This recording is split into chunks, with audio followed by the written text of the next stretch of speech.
today we are doing bicep and tricep. Just woke up and we'll have our meals. I'll show you.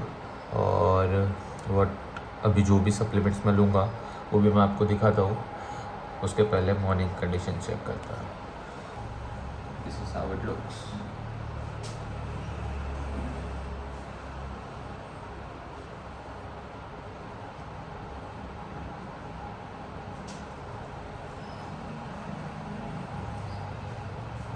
So this is how morning looks like to me.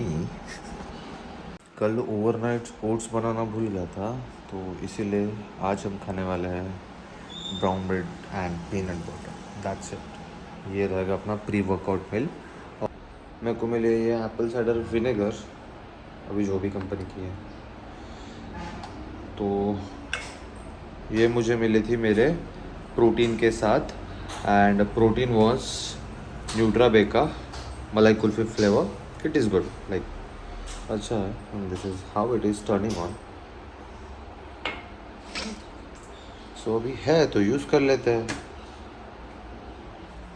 तो सबसे पहले अपन लेंगे ये Apple cider vinegar पियेंगे. फिर उसके बाद हम लेंगे अपना प्री वर्कआउट मील जो रहेगा brown bread and peanut butter. फिर उसके बाद हम लेंगे L-arginine एंड क्रिएटिन.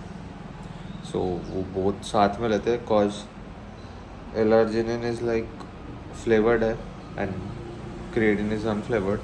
तो इसी वजह से आई टुक बोथ इन वन ओनली. तो वो सही जाता है मेरे लिए. सो अभी हम हो गए हैं रेडी और निकल रहे हैं जिम के लिए. तो उसके पहले वी आर टेकिंग और creatine and L-carnitine. L-carnitine from Nutrabay, not sponsored. Creatine Fast and Up का बस डब्बा है, उसके अंदर न्यूट्राबे का ही क्रिएटिन पड़ा है. सो ये भी बुलाना पड़ेगा मुझे. अभी तो वो ऑलमोस्ट ख़त्म होते आ रहा है. आज का ही थोड़ा सा बचा है, उसको भी देख लेंगे जल्दी से. And this is the lemon flavour one. इसके पहले कोला यूज़ किया था, वो भी अच्छा है. So just wanted to try a new stuff, new flavour. तो इस वजह से I got this lemon one. But ये भी अच्छा है, वो भी अच्छा है, दोनों सही है.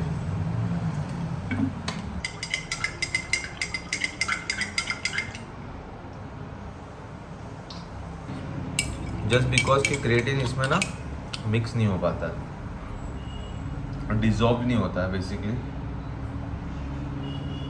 सो we are done, we are going. मिलते हैं आपको सीधा सेशन में.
we have already prepared our post workout meal.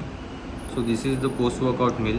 आज के टॉपिक में हम बात करने वाले हैं कि अगर मुझे ये 5 चीज़ें पहले पता होती मेरे लिफ्टिंग जर्नी के पहले, तो आज मैं कुछ और होता, लाइक कुछ और अच्छी फिजिक हो पाती थी मेरे। तो चलिए मैं आपको सभी चीज़ें डिटेल में बताता हूँ कि आप वो गलती फिर से दोबारा ना करें। अगर आप बिगिनर्स हो तो आप ये गलती बिल्कुल ना करें और आप में मेरी गलतियों से सीखें। सबसे पहले मैं मेरे बारे में बता देता हूँ, मेरे एक वेट लिफ्टिंग जर्नी के बारे में बता देता हूँ। मैं यूजुअली 4-5 साल से लिफ्ट कर रहा हूँ और मैं आपको मेरी बिफोर एंड आफ्टर वाली फोटो दिखा दूंगा, आपको स्क्रीन पे दिख जाएगी। एंड इसमें भी मुझे एक प्रॉपर नॉलेज नहीं थी। सो मैं बस जिम जाता था, वेट्स उठाता था और दैट्स इट। लोगों ने जो बोला वो सुनता था एंड वही सब चीज़ें करता था। मुझे कोई प्रॉपर नॉलेज ना होने के कारण मैं पहले एक स्किनी फैट सा लड़का था, जो प्रॉपर नॉलेज ना होने के कारण एक मोटा हो गया। लाइक लोग बोलते गए कि हाँ ज़्यादा खाओ या फिर बाकी सब चीज़ें भी है, तो वो सब खाते गया, लिफ्ट करते गया। नो डाउट थोड़ी बहुत मसल भी बनी, बट उसके साथ बहुत ज़्यादा फैट भी पुट ऑन हुआ। एंड फिर बाद में जाके जब मैंने देखा कि हाँ मैं एक 85 केजीज पे पहुंच गया हूँ and I was not looking good, तो उसके बाद I decided to cut it down with a proper knowledge. तो यही सब मैं आपको शेयर करूंगा और यही सब जो मेरी गलतियां थी, जो मैंने उस अगर समय में की होती ये सब चीजें अच्छे से, तो आज मुझे वो प्रॉब्लम नहीं होती। तो सबसे पहले जानते हैं कि अपने को खाना क्या चाहिए, बिकॉज 80% ऑफ वर्क खाने पे ही होता है। तो आप सभी को पता ही होगा कि प्रोटीन, कार्ब्स एंड फैट क्या होता है। तो चलो उसको ब्रेक डाउन करते हैं। सबसे पहले, अगर आपका बॉडी वेट 60 केजीज है एग्जाम्पल, तो आपको उसका डबल प्रोटीन लेना चाहिए, जो आपको मिलेगा एग्स, चिकन, पनीर, सोया। ये सब चीज़ों से आपको आपका प्रोटीन हिट होगा। मिल्क हो गया, बाकी सब चीज़ें भी हो गई, बहुत सारी चीज़ें हैं। आपको स्क्रीन पे दिख जाएगा कि कौन सी चीज़ों पे प्रोटीन होता है, क्या होता है। और रही बात कार्बोहाइड्रेट्स की, तो कार्बोहाइड्रेट्स दो तरीके के होते हैं, जिसमें एक सिंपल कार्बोहाइड्रेट्स होता है और एक कॉम्प्लेक्स कार्बोहाइड्रेट होता है। सिंपल कार्बोहाइड्रेट्स अपने बॉडी में जल्दी डिसॉल्व होते हैं, जल्दी अब्जॉर्ब हो जाता है। और कॉम्प्लेक्स कार्ब्स ये होते हैं जो अपनी बॉडी उसे पचाने के लिए थोड़ा ज़्यादा समय लगाती है। सिंपल कार्बोहाइड्रेट्स में आया अपना पोटैटो, फिर वाइट राइस, ये सब चीज़ें सिंपल कार्ब्स में आती है। और अगर अपन कॉम्प्लेक्स कार्ब की बात करते हैं तो उसमें आता है ओट्स, दलिया, ये सब चीज़ें कॉम्प्लेक्स कार्ब्स में आती है। और बहुत सारी चीज़ें वो भी मैं आपको स्क्रीन पे दिखाई दूंगा। ये हो गई एक बेसिक नॉलेज अबाउट डाइट, कि आपको डाइट में क्या लेना चाहिए और फूड के ब्रेकडाउन्स क्या है, ये हो गए। It's all about that. Second point, train hard, push your limits. क्योंकि मोस्ट ऑफ द टाइम क्या होता है कि अपन उतना कैपेबल होते हैं बट फिर भी अपन खुद को पुश नहीं कर पाते हैं। तो इसी वजह से आपको एक अच्छी ट्रेनिंग की भी ज़रूरत होती है। Second point is how you can train.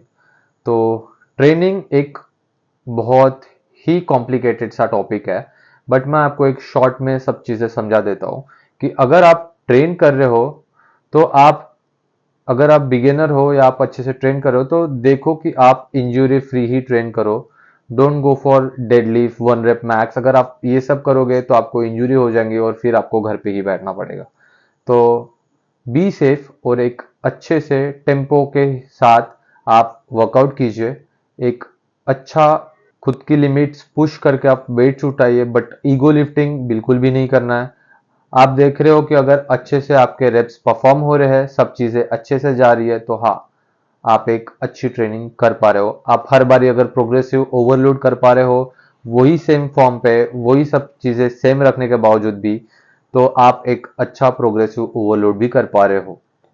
तो आप ये सब चीज़ें ध्यान में रखो और एक प्रॉपर ट्रेनिंग रूटीन फॉलो करो। अगर आपको ट्रेनिंग रूटीन चाहिए तो मैं आपको एक डिस्क्रिप्शन में पीडीएफ भी छोड़ दूंगा, जिससे आप एक अच्छा वर्कआउट रूटीन फॉलो कर सकते हो। Second point is train hard and push your limits. Train till failures and हो सके तो एक प्रॉपर प्रैक्टिकल रेपिटेशंस के साथ भी। आपको समझना चाहिए कि जब आप जिम जाते हो, आप अपनी बॉडी को ट्रेन करते हो, तो आपकी मसल्स ब्रेक डाउन होती है। ब्रेकडाउन होने के बाद जब आप उसे अच्छा न्यूट्रिशन देते हो तो वो ब्रेकडाउन हुई वाली मसल एक उस पे एक अच्छा मसल मास प्रोवाइड कराती है। तो आप देखो कि आप अच्छे से ट्रेन कर रहे हो और आपकी बॉडी को रिकवर कर रहे हो। प्रैक्टिकल रेप्स आप कीजिए 8, 10, 12 या फिर हो सके तो 15 भी या 18 भी।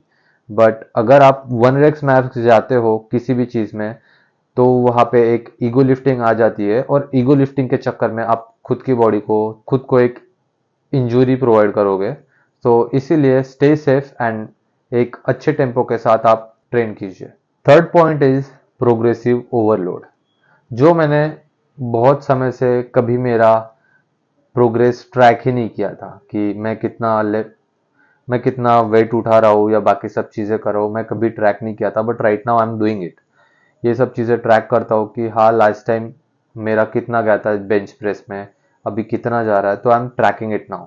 जिससे ना अपने को पता चलता है कि अपन वी आर गेटिंग स्ट्रोंगर और नॉट। कि बिफोर क्योंकि क्या होता है जब अपन ट्रैक नहीं करते चीज़ें तो अपने को पता नहीं होता है कि कितना वेट उठाया था अपन ने। तो इसीलिए वी नीड कि आप अपना वर्कआउट ट्रैक कीजिए। अगर आपको आपकी मसल्स को ग्रो करना है तो उसे ब्रेक डाउन भी करना बहुत जरूरी है और उसके लिए आपको प्रोग्रेसिव ओवरलोड भी बहुत जरूरी होता है। अगर अपन प्रोग्रेसिव ओवरलोड देखते हैं तो हाउ इट कैन बी। अगर पिछले हफ्ते आप 20 केजी से 20 रेप्स निकाल पा रहे थे तो आप देखो कि नेक्स्ट हफ्ते में एक तो रेप्स बढ़ाओ या फिर वेट बढ़ाओ, तो जिससे आप एक अच्छा प्रोग्रेसिव ओवरलोड कर पाओगे over the time. And fourth point is ego lifting. Ego lifting आपका बहुत बड़ा दुश्मन बन सकता है। लोगों को आप मत देखो कि हाँ उनकी पावर कितनी है, वो कितना उठा पा रहे हैं। आप अपनी बॉडी के हिसाब से देखो कि आप कितना उठा सकते हो। अगर आप लोगों को देख के चीज़ें उठाओगे तो उससे 100% चांसेस है कि आपको कुछ ना कुछ इंजरी हो। तो इसी वजह से स्टे सेफ। अगर आप इंजरी फ्री रहोगे तो ही तो आप जिम जा पाओगे। तो इसीलिए स्टे सेफ और एक अच्छी ट्रेनिंग कीजिए। और ego lifting, say no to the ego lifting. Basically आप खुद पे फोकस कीजिए, खुद की बॉडी पे फोकस कीजिए और देखो कि अपना पोटेंशियल कितना जाता है। आज अगर मैं 25 केजी से 5 ही रेप्स जा रहा है तो don't look at the other people कि वो जो 40 के 10-10 मार पा रहा है। कोई ज़रूरत नहीं है। We are not that strong. अगर स्ट्रांग बनना है तो धीरे धीरे ही आपको प्रोग्रेसिव ओवरलोड भी करना पड़ेगा। एक साथ एक अगर आप उठाने जाओगे तो आपको शोल्डर इंजरी हो सकती है, कुछ भी हो सकता है। तो इसी वजह से स्टे इंजरी फ्री और say no to the ego lifting. Because मैं लोगों को देख के बहुत बारी डेडलिफ्ट वगैरह किया था कि हाँ इतना वेट जाएगा मेरा, इतना वेट जाएगा, तो बस 15 दिन घर पे ही बैठना पड़ा। बहुत सारी चीज़ें हुई, बहुत बारी मेरे साथ ऐसा हुआ। बट अभी अगर मेरा स्क्वाट्स या फिर डेडलिफ्ट तो बंद ही कर दिया है मैंने मानना। सबसे अच्छा है कि single hand rowing, double hand rowing या फिर अपना body supported double hand rowing dumbbells के साथ ले लेता हूँ या फिर चेस्ट सपोर्टेड रोइंग। ये सब चीज़ों से काम चल जाता है, सेम बैक ट्रेन हो जाती है। जो जिसीलिए अपने को कुछ डेडलिफ्ट या फिर बाकी सब चीज़ें परफॉर्म करने की ज़रूरत नहीं है जिससे आपको इंजरी के चांसेस बहुत ज़्यादा हाई होते हैं। And fifth point is get good sleep and rest days.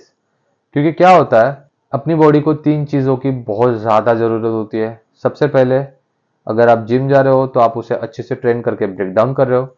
Break down करने के बाद उसे एक अच्छी डाइट की ज़रूरत होती है क्योंकि डाइट ही आपकी मसल्स को रिकवर करता है, बाकी सब चीज़ें करता है। और रही बात स्लीप, स्लीप आपकी बॉडी को जो भी आपकी मसल्स बनती है वो सोते समय ही बनती है।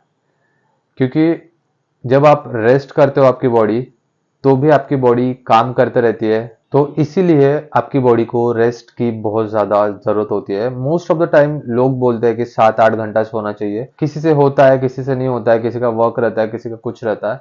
बट मिनिमम 7 या 8 घंटे की नींद तो बहुत ही ज़रूरी है। और अगर आप बिगिनर हो या अच्छे खासे भी हो तो एक एक दिन या 2 दिन आप अपनी बॉडी को रेस्ट दे सकते हो जिससे आपकी बॉडी अच्छे से रिकवर हो पाएगी। बट हाँ अगर आप रेस्ट दे रहे हो, एक रेस्ट डे ले रहे हो तो मेक श्योर कि आप डाइट भी ले रहे हो। बिकॉज क्या होता है ना, मोस्ट ऑफ द पीपल क्या होता है ना, जब रेस्ट डेज लेते हैं तो वो ना डाइट नहीं कर पाते हैं। इस वजह से ना बहुत सारी चीज़ें मिसलेनियस या मिसमैच हो जाती है। अगर आप रेस्ट लेते हो, जैसे कि एक फॉर एग्जांपल आप अपनी मसल्स को, अगर आप मंडे को चेस्ट ट्रेन कर रहे हो, तो हो सकता है कि आप पुश पुल लेग्स फॉलो कर रहे हो एंड देन फिर से आपका चेस्ट थर्सडे को आता है और फिर आपको गैप आती है, मतलब संडेज आता है, तो संडे को आप प्रॉपर रेस्ट लीजिए, एक प्रॉपर डाइट कीजिए जो आपकी डाइट चल रही है। डोंट चीट ऑफ एन, ज़्यादा चीट करने की आपको कोई ज़रूरत नहीं है। तो ये सब चीज़ें आप अगर प्रोवाइड करोगे तो आप नेक्स्ट ट्रेनिंग सेशन के लिए अच्छे से रिकवर हो पाओगे। तो हो सके तो 1 या 2 दिन आप रेस्ट डेज ले सकते हो और आपको नींद की भी उतनी ही ज़रूरत होगी। सो ये सब चीज़ें हैं जो मुझे पहले पता नहीं थी बट अभी पता है, तो इसी वजह से मैं आपको ये सब चीज़ें बता रहा हूँ और आप ये चीज़ें इम्प्लीमेंट करके आपकी बॉडी को एक अच्छा बना सकते हो। अगर आपने अभी तक के सब्सक्राइब नहीं किया है तो सब्सक्राइब कर दीजिए, क्योंकि आपके सपोर्ट की बहुत ज़्यादा ज़रूरत है और तभी अपन ग्रो हो पाएंगे एक अच्छी कम्युनिटी के साथ। तो इसीलिए आप सब्सक्राइब करें और आप अपने फ्रेंड को भी शेयर कीजिए ये वीडियो, जिससे उसकी भी हेल्प हो, आपकी भी हेल्प हो और आप कुछ नया सीख पाओ।